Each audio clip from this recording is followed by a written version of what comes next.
are you getting out of here? What's the plan of attack? No, it's you and me, Dino. How are you? Oh my God, no. Yeah, hopefully we're going to be Okay. bringing Did and you then see that? I had chocolate on my head. chocolate on your head. Well, Chocolate I on got a my head, little, mate. yeah. Can I borrow your hat to cover the chocolate on my head? You should cover the chocolate on your head. Yeah, we were So, talking earlier. I got engaged in Colombia this past week. So there's my Colombian sombrero. It's Hispanic, yeah? The Colombia, they speak Spanish or Portuguese? Yes. Oh yeah, yeah. Cartagena, Colombia. This is the Colombian hat, the Colombian colors. Oh, fantastic. Mi so novia. it's 12 o'clock. It's 12 o'clock, And the reason that's So, significant is we went from 8:45 in the morning yesterday Mm, all the way to today at noon, which is what time in your land, young man, Scott? it is now 3 a.m. 3 Oh, a.m. actually, the clock just changed. It's actually 2 a.m., but because I have to share this very quickly. I was so nervous about if I was going to get my timing right because the clock's changed. We have daylight savings right Are you now. serious? Yeah, Are you right now. serious? So I've just gone from 2 to 3 o'clock, which means I lose another hour of sleep. Well, it is. I hope. What day is it going into? Sunday or Monday? I am in Sunday at the moment. All right. So, Tracy, please come forth. I want you to be introduced with international flavor. And I want to say thank you to my brother in Phoenix, the Dino Show, who is going to be creating a book. I want to say thank you to Scott for waking up in the middle of the morning and declaring that daylight savings has happened. And I want to thank you, Tracy, for being a pure message of what a smile should be, guided by God. So the mic is going to be yours. I'm going to actually let Scott get back to sleep. Dino, you're going to be done with your hosting, and I'm going to come back to send you off, Tracy. But I did want to have you hear from Scott that he is a poet, and he gave a poem about the Samaritan, the Good Samaritan. And I don't think there's a better example of what a smile comes from, but someone who actually says that he can do good in the world or she can do good in the world and does so. So, Tracy, you are in the midst of someone that has devoted his life, not just myself, but Scott, who's devoted his life to smiles. So you're going to be the last speaker of the day. And so that we can have a culmination for Scott so he can go back to bed with his missing hour of sleep, I want to say thank you, God, for bringing smiles as an expression that let us know that we are connected with love. And Scott, the business of smiles is a beautiful endeavor, and we're going to be celebrating you next year, hopefully a lot closer than we are right now in the United States. That would be magic. Anyway, from my heart to yours and everybody that's participated in this Smile-A-Thon, thank you all. The literally sharing smiles around the world. What a great gift. What an opportunity to connect into our hearts and give to others. So with all my heart, thank you. All right. So it is 12 o'clock. This Smile-A-Thon is over unofficially. Tracy is going to have the culminating message, and because he did such a great job with his poetry one, I will hang around and I will complete and thank you, Tracy, and then we'll have the Smile-A-Thon finished. Go back to sleep, Scott. Thank you so much. All right. You know, Good, good, you were good too night. you were too yeah, you were too good last night that I couldn't sleep. So every one of us is sleep deprived, and by the way, not smile deprived. hey, Oh, good day, mate. g'day, mate. Just whack another Tracy, shrimp on the barbie, will you? the floor is yours. Everyone, go ahead and give Ciao, Tracy everyone. the space, and he's going to have the culminating message, which I trust will be really what it is needed for us to complete the day. All right, thank you so much. Have a good night, Scott. Thank you so much for joining from Australia. Hello, my name is Tracy Ramos. Thank you so much. It's an honor to be the last person speaking at the International Smile-A-Thon 36-hour plus event. That's super exciting. Really, I just want to talk for a few short minutes. This is the International Smile-A-Thon, and so I think it may be thought-provoking, but I would like to start off with telling you a little bit of story about when I realized that I didn't need to smile. A little bit about me, of as far as my growing up. Right now, I'm 22 years old. Um, Throughout my childhood, I moved around. I went to about 16 different schools. That's including 2 universities that I went to. But in total, 16. I graduated from the University of Miami this past May. And I'm glad to have made that one my last school. But nonetheless, I'll tell you why. I had moved around, went to so many different schools, on average about two K through 12 schools per year. And that was because me and my family, we moved a lot. We're not a military family, um, but we experienced several challenges. We experienced job insecurity. My parents, they several times lost their jobs and therefore we had to move. We also experienced housing insecurity. There was several times where we were homeless, me and my family, across New York, Texas, California, and across Florida where we live today. Thank God that's not the case anymore. Glory to God that, we have been stable in the same location, in the same house for the past 10 years.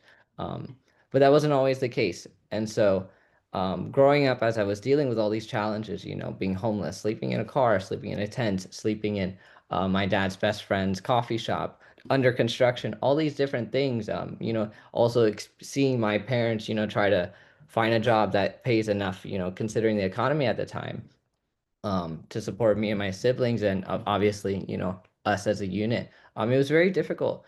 Um, and so the way that I kind of took on that challenge, it was just, to smile. I would wake up, sometimes I would be sleeping me and my family, we would be sleeping in our car. I would go to my school. So I would walk outside of my home, which was the car, with a smile on my face, and no one ever knew that we were homeless or anything like that.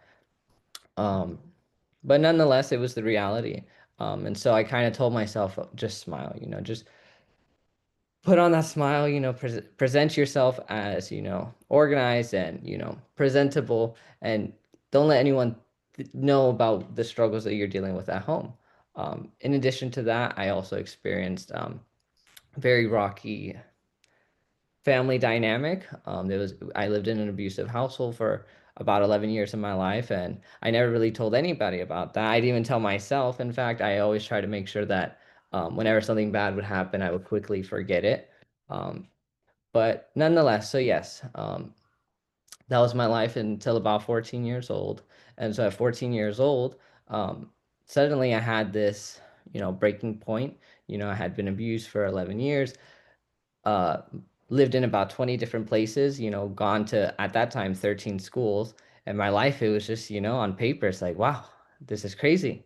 And it's funny how grief, or you know it's funny how people can cope with so many different things in different ways. For me, it was always trying to forget what happened and just tell yourself you're fine, you're normal, you're good. Put on that smile, be happy. And so even at school, people were like, do you ever get upset? Do you ever get angry? Do you ever get sad? Do you ever have a bad day? Why are you always so happy? For me at that time, it was really just a facade. It was a mask, unfortunately, but that's the truth. Um, and so at the age of 14, I had a breaking point where I realized, and then since then, the Lord is constantly teaching me it's okay. You don't always have to smile. I think smiling is a wonderful thing. Like we've heard other people say, it takes more smiles to frown than it does to smile. And there's so many health benefits. You release so many different chemicals whenever you smile in your body, and so there's that benefit also. But also, just the overall improval of your perspective on life. That's great. Um, but nonetheless, at 14, I had that experience. Really, it wasn't anything magical or super superstitious. Really, I just had a breaking point. I called my best friend at the time. I didn't know who to talk to. And so I just texted a few friends. She was the one that ended up answering. I was like, you know what? I didn't even tell her anything about what I'm telling you today. I just told her, I am going through a lot, and I don't know what. I just know I need God in my life. By that time, I was already a believer. Never grew up in a Christian household, but about a few years prior, I had heard, about the God of Israel. I heard about Jesus, and so I had accepted Him into my life. But there wasn't the change. There wasn't the reality of what the Bible, professed and declared. Um, And what I heard about so many different people, God changing their life, that hadn't happened yet. Um, but on August 2nd, 2019, at 14 years old, I spoke with my friend. I was just like, you know what? I don't know what I need to do. I just know I need, God in my life, So nothing, crazy happened that night. Really, I just cried, and she just consoled me. I didn't even know she was a Christian at the time. But nonetheless, she consoled me, and she was like, Tracy, the Lord loves you. God is here for you, and thank you, for being open, even though I did not open up like how I'm opening to you all today. Um, so nonetheless, I go to sleep, wake up the next morning, and suddenly I feel a peace unimaginable. And I can tell you for sure this is not simply the peace that you feel after you've cried, because I've cried many times. I've never felt this peace prior to this moment. I felt peace unimaginable. I felt the presence of the Lord, um, and I heard the voice of God. And I heard that this happened over the course of 3 days straight. And so if you look at the two, before that moment before that moment and after, there was a complete 180 degrees. And I can tell you for sure it's not just because I cried. Really, it's because I opened my heart to the Lord. um, and so even in that moment where I didn't put to words everything I was going through, I didn't tell anyone that I was abused and homeless and all these different things, dealing with food insecurity in the past and things like that. I opened up my heart to the Lord, and the Lord entered in. The Word of God, it says in Revelation, "Behold, I stand at the door and knock. Whoever hears, may they open the door. May they open the door so that I may come in and eat with them, and they with me." And so that is putting to words, or putting an image behind what happened that night. Um, and so really, since then, it's been a walk with the Lord. I've been saved for about 8 years, and I can tell you that over these past 8 years, I'm constantly learning you do not have to smile all the time. Um, it's definitely a benefit. Like I said before, smiling is a great thing, but you don't have to smile all the time. And so I want to encourage you all today. Maybe you're going through something super difficult. Maybe your finances are struggling. Maybe your house is a wreck. Maybe you've lost your job. There's so many different things, but I can definitely tell you, as somebody who's experienced a lot, the Lord is there with you. The Lord loves you, and I get my life is a living testimony of just the fact that He is real, that God is real. It's not something to believe in, and I surely don't believe as a means of coping either. I don't believe in God because I just want to cope with all the bad things that I've experienced. No, I believe in Him because He's shown Himself real to me. He's spoken through people, things that they would never have known about me in my life. He's spoken through them, and I'm like, oh my goodness, that's the Lord. He's provided in supernatural ways, from dealing with everything that I told you before. And now I have a beautiful family that's united together, healthy. We don't have a toxic, no toxicity. But nonetheless, like I said, there was a before and after. I had to open the door. Like He says, "Behold, I stand at the door and knock." I had to open that door. And so really, I would like to encourage you all today, maybe I don't know your situation, but I would encourage you, open the door of your hearts to the Lord, because He is there, He is open. And you don't need to strive for, Him to do something. I will tell you, if you meet Him halfway, He will meet you the other half. He is a very real and alive God, and He doesn't need you to do His part. He just needs you to do yours, and that's just really to open up your heart, allow Him in. So that's my spiel. But it's my life story, and I'm so grateful for the opportunity to share it. And I hope that whoever was able to hear this, that they may receive some encouragement. But really, the bottom line is, open your heart to the Lord, and you know again, if you open it, He will come in. He will come in and eat and dine with you. He will come in and heal the broken pieces of your life. And it's not just even to heal. He created you. Many of you are parents. You don't want to see your children broken. The Father sees us the same way. He does not want you know any of us to be broken. And so I would encourage you, um, open your heart and allow Him in.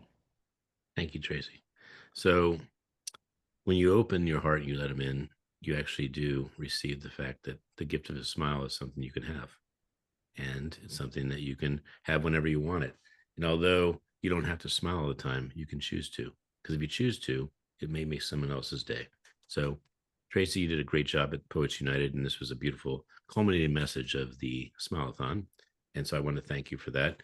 For Faison, Tracy Faison Manzoor in Pakistan, Tracy Ramos in Florida, Amy Cabrero in Philippines, Dr. Roz in Dallas, Tanisha Carroll in the United States, Dino Klein in Phoenix, USA, Scott Carson in Australia, MJ White in Phoenix. Make sure, Tracy, who else am I missing? I know we have some other people that helped. We have Dr. Roz in Texas. I got her. I got her, Dallas. You got Michelle? Oh, thank you. Dr. Michelle Moraz in Colorado Springs. We have Daniel Pedamonte in Argentina. And the reason I list these names with a geographic designation is because the world came together for this Smile-A-Thon. It's an international Smile-A-Thon, and it was a dream and a vision of maybe a couple people, but it was a culminated effort of a team that made it actually turn into a result that left every single person that left the stage giving text or emails or chat saying, I'm so proud, I'm so glad, I'm so honored to have been part of this beautiful day. And we keep getting bigger and better with this message because goodness is worth embracing. It's also worth amplifying. So Tracy, thank you for being the final story and voice, which actually is a bigger voice beyond you. And the fact that we are serving the Lord is one part, and the fact that we're serving humanity through it is another. So God bless everyone. Enjoy International Smile Day. Next year, it will be even bigger. Please play bigger with us.